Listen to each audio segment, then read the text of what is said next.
Bonjour, bonsoir frères et sœurs. Tout dépendra de l'heure à laquelle vous écouterez ce partage. Il est minuit 54, heure de Libreville, et je voulais par la grâce du Seigneur nous encourager et partager avec vous une parole que le Seigneur a mis dans mon cœur. J'aimerais avant remettre ces moments entre les mains du Seigneur pour qu'il puisse conduire en tout cas cette courte exhortation que je vais partager avec vous. Père, merci pour ta grâce, merci pour ton amour, merci pour ta fidélité. Merci de me permettre aujourd'hui de pouvoir prendre la parole pour encourager mes frères et sœurs partout dans les nations. Je prie que ces quelques mots, ces quelques paroles que tu as déposées dans mon cœur puissent encourager un frère, puissent encourager une sœur, au nom de Yehoshua HaMashiach. Amen.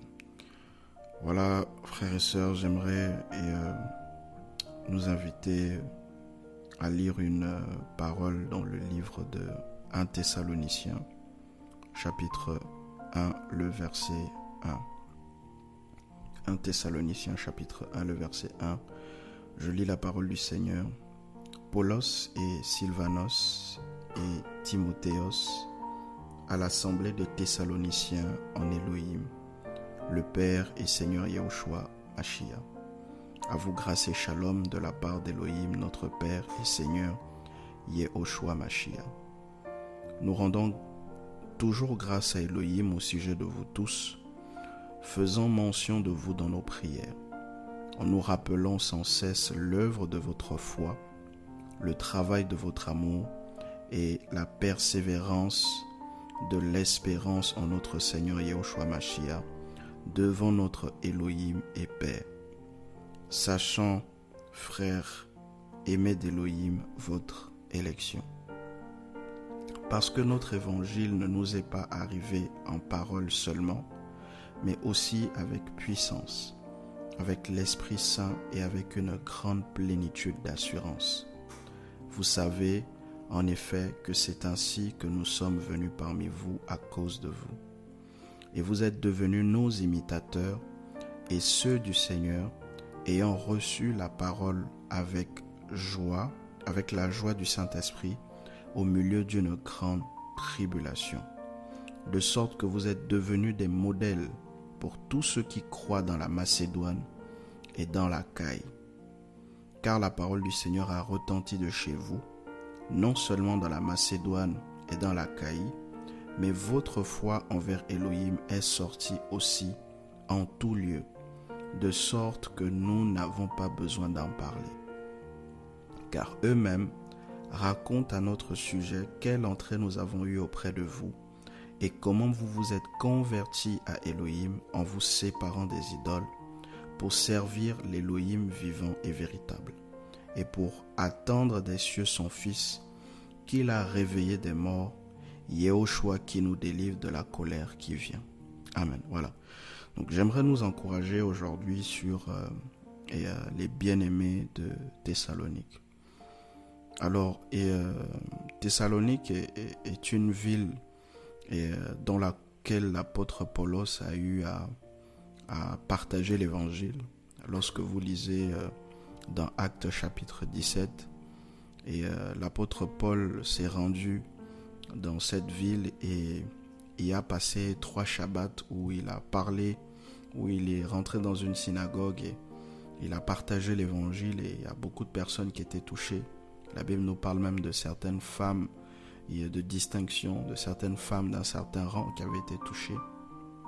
Mais le temps que Paul a passé dans cette ville fut très bref parce qu'il y a eu une persécution, il y a eu des gens animés de très mauvais sentiments qui se sont levés et cela a précipité, n'est-ce pas, cela a précipité le départ de Paul de cette ville-là. Mais néanmoins, des âmes ont été touchées dans cette ville-là. Et ici, Paul et faire remarquer quelque chose, moi, qui m'a beaucoup encouragé.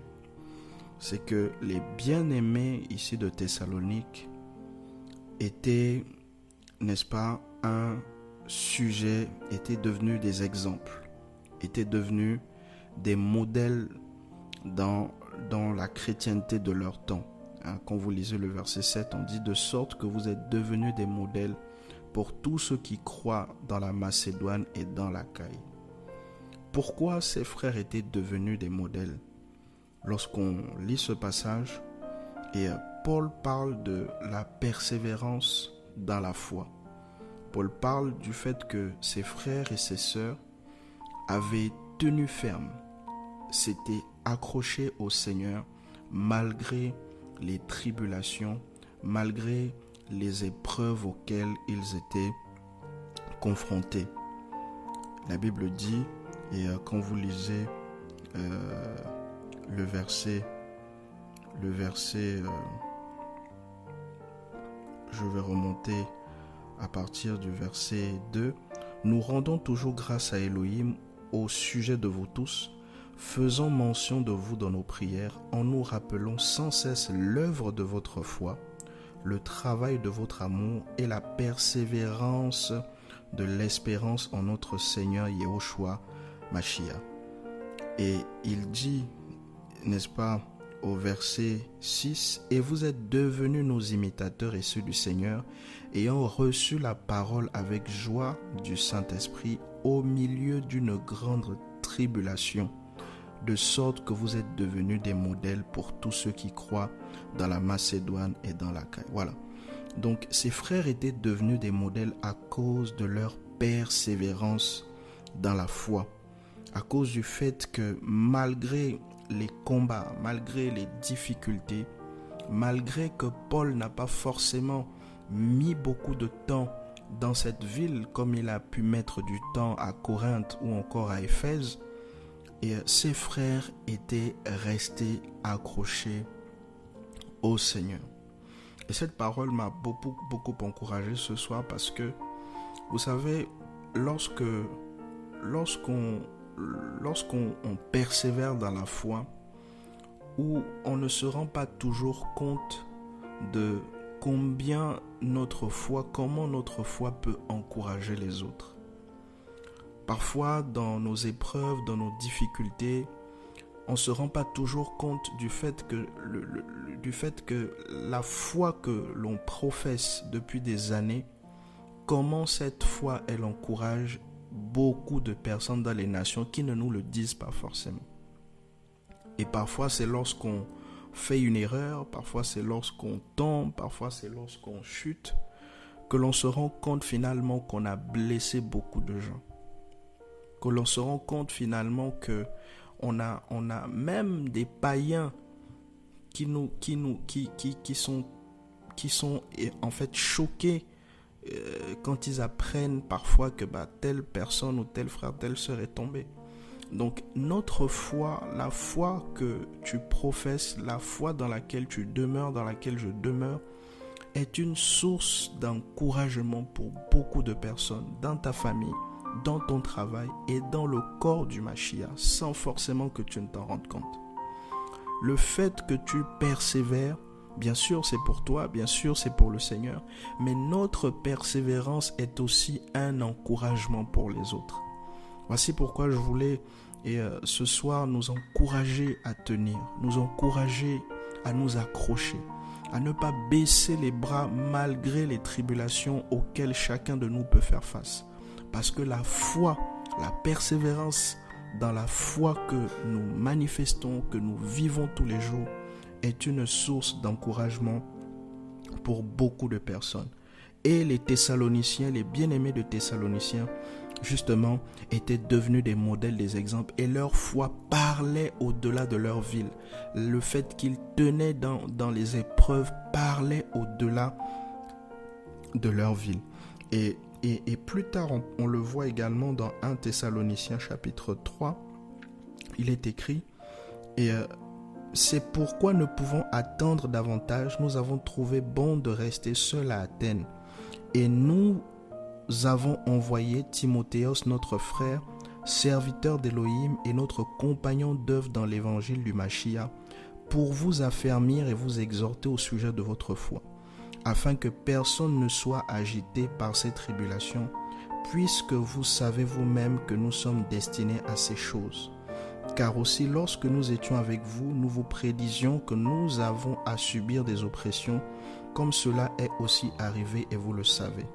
C'est pour cela que moi aussi, n'y tenant plus, j'ai envoyé pour connaître votre foi, de peur que le tentateur ne vous ait tenté et que notre travail ne soit devenu inutile.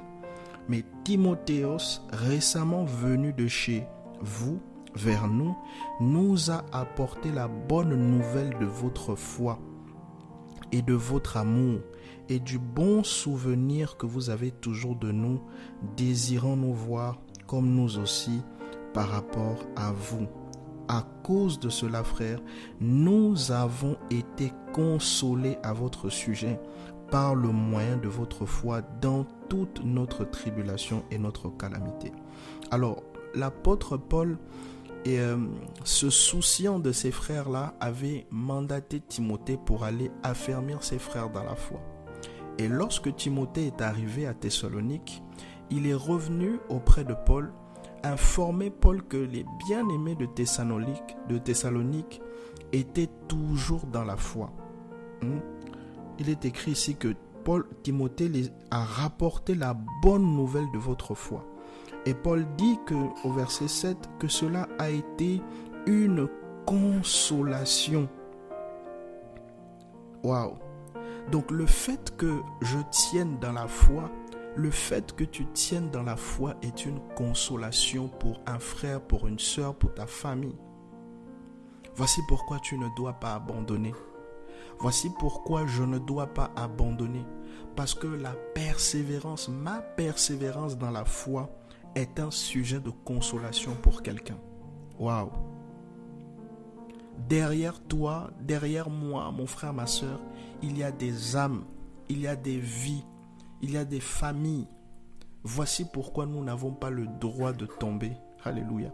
Voici pourquoi nous n'avons pas le droit de baisser les bras, même si ça peut être difficile, même si ça peut être compliqué. Nous devons continuer de persévérer. Nous devons continuer de marcher avec le Seigneur. Parce que notre foi est une source de consolation, est une source de bénédiction pour quelqu'un quelque part. Ça peut être ton voisin de bureau, ça peut être ton voisin de chambre, ça peut être ta mère, ton père. Quelqu'un est encouragé en voyant comment tu persévères. Quelqu'un est encouragé en voyant comment tu t'accroches au Seigneur. Voici pourquoi il ne faut pas lâcher. Voici pourquoi il ne faut pas abandonner. Et l'apôtre Pierre nous dit ceci par rapport à l'épreuve de la foi. Vous connaissez ce passage dans 1 Pierre, chapitre 1. Il dit ceci: Pétros, apôtre de Yahushua Mashiach, aux étrangers élus de la diaspora, du pont de la Galatie, de la Cappadoce, de l'Asie et de la Bithynie. Je vais directement descendre au verset 3. Il dit: Béni soit l'Élohim et Père de notre Seigneur Yahushua Mashiach, qui par sa grande miséricorde nous a fait naître de nouveau pour une espérance vivante, par le moyen de la résurrection de Yahushua Mashiach d'entre les morts, pour un héritage incorruptible, sans souillure qui ne peut se faner et qui est réservé dans les cieux pour nous, qui dans la puissance d'Élohim sommes gardés par le moyen de la foi pour le salut qui est prêt à être révélé dans le dernier temps. Et en cela, vous exultez, même si maintenant, puisqu'il le faut, vous êtes pour un peu de temps affligés par diverses épreuves, afin que la preuve de votre foi, beaucoup plus précieuse que l'or qui périt, mais qu'on éprouve au moyen du feu, soit trouvée un sujet de louange, d'honneur et de gloire lors de la révélation de Yahushua Mashiach. Alléluia.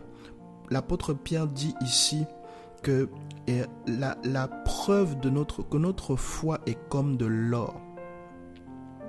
Et étant comme de l'or, cette foi-là, elle doit être éprouver, tout comme l'or brut. Vous savez, lorsque les orpailleurs et tout cela, ils trouvent de l'or pur, l'or que vous voyez sur les bijoux, que vous voyez sur les montres et tout ça, c'est de l'or déjà travaillé. L'or, quand on l'extrait, il est très brut.